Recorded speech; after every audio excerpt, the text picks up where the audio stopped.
السلام علیکم ورحمۃ اللہ وبرکاتہ۔ میرا نام محمد وارث۔ امید کرتا ہوں آپ سب خیریت سے ہوں گے۔ ایک دوست نے مجھے میسج کیا، وہ کہہ رہے تھے کہ ہمیں قبض بہت زیادہ ہوتی ہے، گیس کی پرابلم ہے۔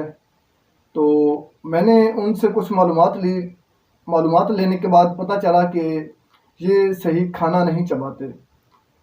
اگر کوئی بھی انسان اگر کھانا صحیح چبائے، میں کہتا ہوں کہ گیس نہیں بنے گی، اس کو کبھی قبض نہیں ہوگی۔ لیکن جو کام ہمارا ہے، ہم کھانا کھاتے ہیں، اس کو صحیح اچھی طرح چباتے نہیں ہیں، تو ظاہر ہے اس نے کوئی نہ کوئی فالٹ پیدا کرنا ہے اور اس کو معدہ صحیح ہضم نہیں کرتا۔ تو اس لیے آپ سے گزارش ہے، جب بھی آپ کھانا کھائیں تو آپ کھانے کو اچھی طرح چبائیں۔ انشاءاللہ آپ کو نہ قبض ہوگی نہ گیس کی پرابلم ہوگی۔ اب میں عرض کرتا ہوں کھانے کو اچھی طرح چبانے سے اس کے کیا فائدہ ہے، رب تعالیٰ نے اس میں کیا نظام اور کیسے رکھا ہے۔ اللہ تعالیٰ نے ہمارے منہ میں 32 دانت رکھے ہیں اور ان 32 دانتوں کا کام الگ الگ ہے، لیکن ہم ان سے کوئی کام نہیں لیتے۔ نوالا منہ میں ڈالا، تھوڑا سا چبایا اور نگل دیا۔ لیکن اس کا جو مکمل پراپر طریقہ ہے، آئیں سنیں۔ یہ جو 32 دانت ہیں، یہ 4 طرح کے ہیں۔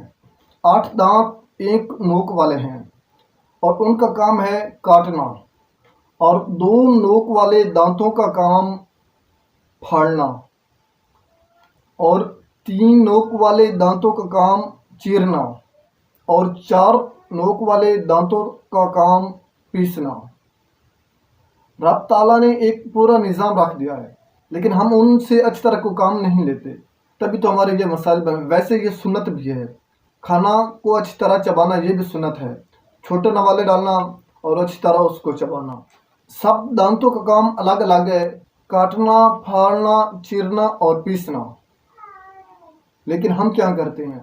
بات سوچنے کی یہ ہے کہ اگر ہم جیسے منہ میں نوالا ڈالا ویسے ہی اس کو کھا لیا یا تھوڑا سا چبایا کھا لیا، تو ظاہر ہے اس بندے کو قبض ہی ہوگی، اس کی گیس کی پرابلم ہی ہوگی۔ اگر ہم ایک لقمے کو 32 بار چبائیں تو وہ لقمہ پانی بن جائے گا۔ جب پانی بن جائے گا تو کیا ہضم نہیں ہوگا؟ کیا اس سے قبض ہوگی؟ ہرگز نہیں ہوگی۔ تو اس لیے آپ سے گزارش ہے، اگر آپ جب بھی کھانا کھائیں، ایک لقمے کو تقریباً کم از کم 32 بار چبائیں۔ اور جن دوستوں کو یہ قبض کا یا گیس کا مسئلہ پرانا ہے، وہ میٹھے کھائیں۔ آج کے موسم میں تقریباً آم چل رہے ہیں اور آ رہے ہیں، تو جو میٹھے ہیں، اس سے ملیریا کا بخار جتنا بھی پرانا ہو، اس کے کھانے سے اس میں افاقہ ہوتا ہے اور بخار ٹوٹ جاتا ہے، بخار نہیں ہوتا، ملیریا کا بخار نہیں ہوتا اس کا۔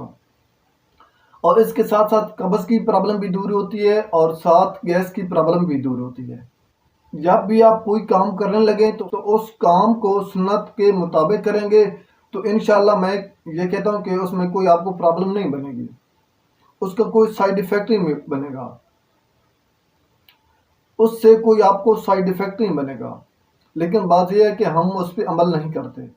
اور آخر پہ آپ سے گزارش ہے، میرے یوٹیوب چینل کو سبسکرائب کریں، بیل آئیکن والے بٹن کو دبائیں، اور میں چاہتا ہوں اجازت